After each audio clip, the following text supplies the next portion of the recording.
Hi everyone, my name is Joan King and I work in the SMC Career Services Center. And today I'm going to focus on ways to have a productive summer beyond an internship or research opportunity. So maybe this summer you're not interning or doing research. Just know that you're not alone. And here are some ways that you can maximize your summer experience while still working towards your future career goals. During this presentation, I'm going to talk to you about 7 different things that you could do this summer to help you with your future career goals. First, let's talk about number 1, preparing for next summer's application process.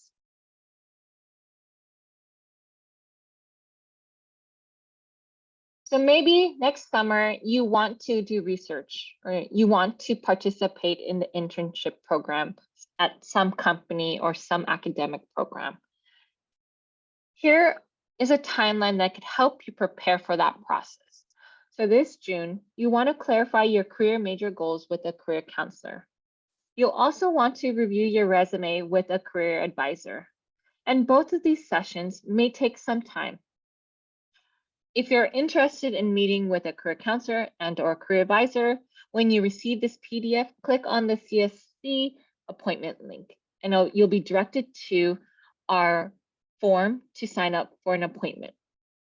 Come July, you want to continue reviewing your resume. It's not something that you could just do overnight.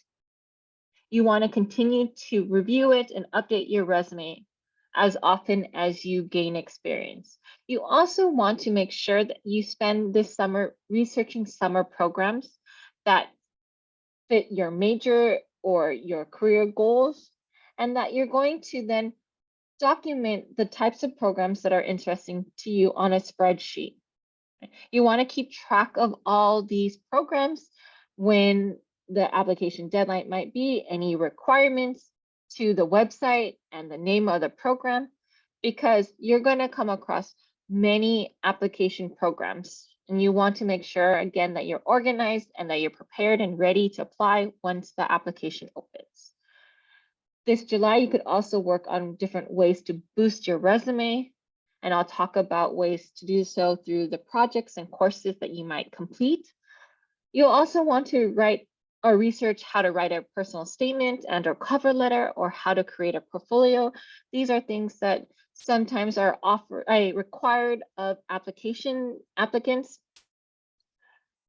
In July, you're going to also identify potential people to serve as your references, and you want to reconnect with them. Tell them a little bit more about what's happening in your life, what your goals are. Let them know that you are planning on applying for research or internship opportunities for the following summer, and that you will be reaching out to them again in the fall if they're interested in serving as your reference, and that you'll be able to provide them with more information about the programs that you're interested in. You'll also want to find out how to access your official and unofficial transcripts. Why? Because sometimes these programs, these internships and research opportunities might want a copy of your grades, both past and current. And so if you're at SMC, you could look at your Coursera Connect for unofficial transcripts or through admissions for official transcripts. If you've attended other schools, it might take you some time, or you may no longer have access to unofficial transcripts.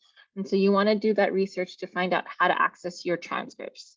In August, you're going to continue to update your resume. You're going to add more skills and experience through some of the projects that you might have been developing since June and July. You might think about adding again some courses that you've completed. You'll also want to identify additional opportunities to add to your spreadsheet. Some might pop up in August versus they might not have listed them in July.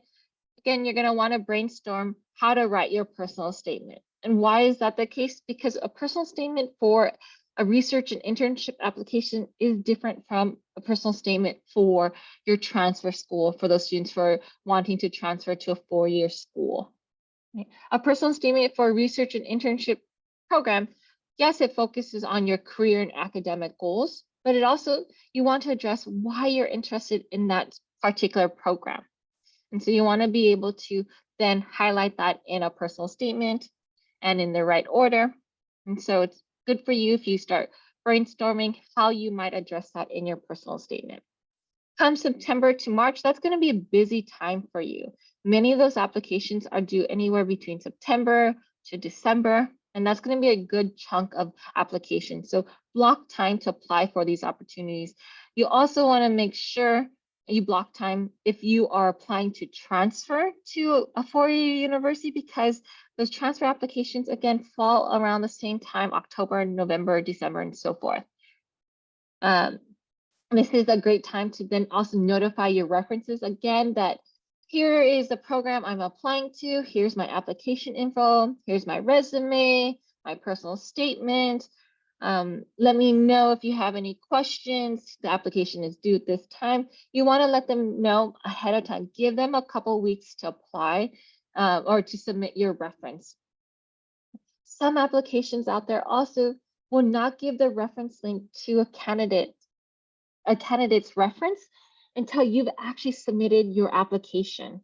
So sometimes it's not in the application process, but post you submitting your application. So give them enough time, because they're also writing references for other students, for summer internship and research opportunities, but also transfer applications. And you don't want them to feel overwhelmed or deny you because they don't have the ability time-wise to submit a reference for you.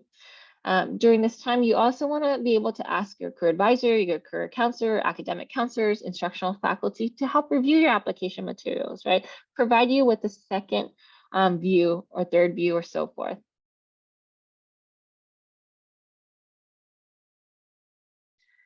The second thing that you could do this summer is focus on your resume.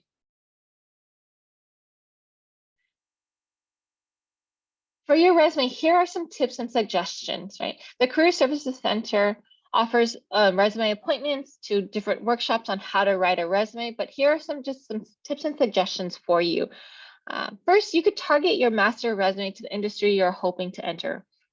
Right? A master resume has all your experiences, and it's not something that you would submit directly to an employer, but it can make it easier when you are submitting resumes to different companies, different positions, and so forth, because then you could use that master resume as a template for a targeted resume, which you would just then edit. Right? You save a copy, make a copy, save as your resume, and then you'll have the exact same copy of your master resume that you could just use to target your new job interest, or your new program interest, your new research interest. Things that you want to include in your resume include your college academics and your educational goal. Right? I see a lot of resumes and they don't tell me if you're getting a degree or certificate, or if you're planning on transferring. I see GPA. If you, I sometimes see relevant coursework, but these are some of the things that are important to employers or academic programs. What is your goal here in school? I do ask that you exclude any high school information and only focus on your college academic education. You also want to highlight your technical hard skills. So what procedures do you know? Any equipment, any languages, whether spoken or computer-based, any computer abilities, lab skills, and so forth. Tell them that you have the skills to do the job. Don't forget any trainings you completed, such as any online courses. LinkedIn, Udemy, Coursera are examples of online platforms that you could complete some classes. You could also do in-person opportunities, for example, first aid, CPR, and other licenses. List that under trainings and certification section on your resume. Employers do not want to see any personal information, so exclude anything about age, immigration status, right? Any identifying numbers, any graphics. Do not include any headshots or portfolio shots of how you look unless asked by an employer. And there's only certain industries that might want that, and they'll note it in their application process. You'll also want to include any relevant experience. And so that could be in the form of paid, unpaid internships, volunteer work, research, independent studies, work that you did in another country or state. It could include jobs that you might have had, like a summer part-time job, customer service experience, and so forth. You'll also be able to include a project section for some of those industries that might need to show your technical skills, before you even apply to an internship or research position. You'll also be able to provide a link to a personal domain site, like a portfolio site, or for students, computer science students, that might be in the form of a GitHub account. Things that you might also have on your master resume and may even show up on a targeted resume could include military service, presentations, research, publications, and so forth. A thing that you don't want to put in your resume, and oftentimes I see on, that you don't want to include on your resume, that I often see on templates or visuals when you do a search on resume, is some kind of statement referring to references. You don't want to include a statement that says references upon request or references available. An employer or an academic program will ask for your references through the application process or during the interview, but never on your resume will you state that you could provide references. You also want to avoid downloading any resume templates that you find online or through a software generated template. Many of them are not applicant tracking friendly, or they're very difficult for you to edit, and especially when you gain more experience. So last thing that you want to do is make sure that you proofread your resume. You could also schedule an appointment to have your resume reviewed by the Career Services Center. And if you click on that link below, here are some examples of resumes that guides. This summer, you could also spend some time creating industry projects. So why projects? Projects give you an opportunity to highlight any relevant experience or skills outside of what you do already or what you've done at school or through a job. It could also bridge the gap from what you're doing in school to what you want to do. And this is a great thing for students who are recent grads or just currently in school or career changers, to show that you have some background in your field when your experience section is very limited. So what are some examples of some projects that you could do? Right? They could come in the form of academic assignments, to exams that you completed, to competitions, to maybe a summer program that you participated in, or another type of program, past jobs, freelance work, paid and unpaid side ventures. And so here are some examples of projects that you might have completed in your classes. Again, these could be paid or unpaid projects. The fourth thing that you could do this summer is just get ahead with your academic and career planning. So let me talk about the two different areas that you might see when you're focused on academic and career planning. First, you might see the Career Services Center. And in the Career Services Center, there are career counselors and career advisors. Our career counselors help you define your career plan. They'll help you figure out your career and job and industry options based on sometimes your interests and your values. They can help you identify your SMC major and or transfer major. They'll help you learn about what skills you need in a certain industry or job. And our career counselors work hand in hand with our career advisors to help build your career plan. Our career advisors will continue helping you research ways to build your plan and the skills you'll need, to helping you prepare the documents that you need to have to apply for these opportunities. So those resumes, the cover letters, the portfolios, and the application materials, and will connect you to different opportunities that happen both on and off campus that could help you with your career goals. And then you're going to take all this information that you learned from the staff at the Career Center, and you're going to present that to your academic counselors. And why is that? Because our academic counselors help you complete your ed plan, and your ed plan factors things like your educational goal, whether you're transferring, receiving a degree and or both, or certificate, to taking classes to build your skill set for a certain industry, for your career. When you're meeting with a career counselor or career advisor, oftentimes they'll say, hey, you need this skill, and we'll refer you to an academic counselor, because many of the skills that are required by employers can be learned through some of the classes taught here at SMC. And so you could find an academic counselor at our general counseling or transfer center. You could also find an academic counselor through specialized academic programs. You'll take all this information that you learned from our career center and the academic counselors to help you with your transfer and your industry goals. To book an appointment with any of our career staff, whether it's a career advisor or a career counselor, click on this link. To book an appointment with an academic counselor, go through this link, the second link where it says academic counseling appointments. The fifth thing that you could work on this summer is completing online classes. These classes are different from the classes taught at SMC. These are classes through the massive open online course platforms that you might have heard, right? These are some platforms that offer a massive open online courses, and Coursera, LinkedIn Learning, edX, Udemy, Cognitive Class are some of those platforms. There are many more out there. And some other benefits include it just really helps you build on targeted skills across a range of subjects, right? There are fun subjects, there are career-based subjects, there are even academic subjects that you can learn. Right? It's just a great way to figure out also how your career will take shape. Some of those courses might focus on that as well. And you're thinking, Joan, there's so many things I have to be paying for in college. It's expensive. Are any of these free? It really just depends on the course and the program and the platform that you're applying to, but there are free options.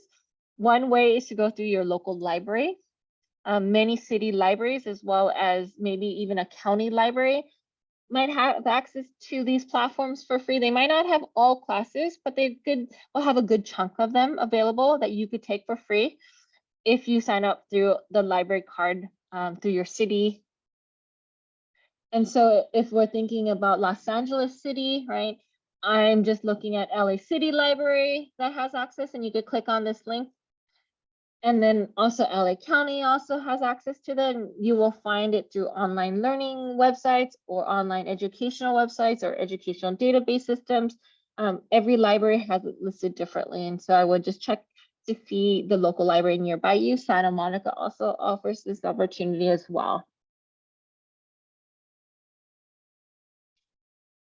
Our second to the last thing that you could work on this summer is to secure a summer job or volunteer opportunity. And so why a summer job or do volunteer work? Well, first is it might give you valuable, relevant, or transferable experience. It can also test your career path, expand your professional network to people outside of SMC. And networks are great because it could expose you to different people, career industries, or skill sets. Maybe if you've done a great job, hopefully you've done a great job, the people that you work with can serve as a list of a reference for you for a future job or a future research opportunity. It's also a great way to land an ongoing part-time job during the next summer or a winter break. You might even hopefully improve or develop on your soft skills, or just simply save money and budget for future college expenses. And so if you're looking for a part-time job or volunteer opportunity, click on this link. The last thing that you can work on this summer is just to network with professionals. Networking is a great opportunity for you to just meet people in general in your field, or who might have the skill that you might want, or to just introduce you to a career industry. Just know that networking does take time and you need to be patient. Employers or people may not give you their contacts right away or reach out to you. You might have to earn it, right? So the next thing is that you want to set a goal to how you might network, when you might network, how often you might network, to what the purpose of your networking options might be. You definitely want to be prepared and be prepared to explain who you are and what your goal is and why you're reaching out to them. Networking can take it in the form of events that you might attend, and they could be in person or they could be online. You could also, if they're doing in-person events, you could definitely bring a friend. I say sometimes that's helpful for some students to have someone to go along with them that might be interested, but don't fall back on your friend to do all the talking, right? Or for you to hang out with each other and not interact with others. You could join a professional association to begin your networking. You could also conduct informational interviews, right? Regardless of whatever way that you decide to network, just make sure that you follow up and you nurture or maintain that relationship. For more information on networking, click on this link. And so these are the 7 different things that you could do this summer to continue working on your career goals. Here's my contact information if you have any questions on this presentation or on services offered by the Career Services Center.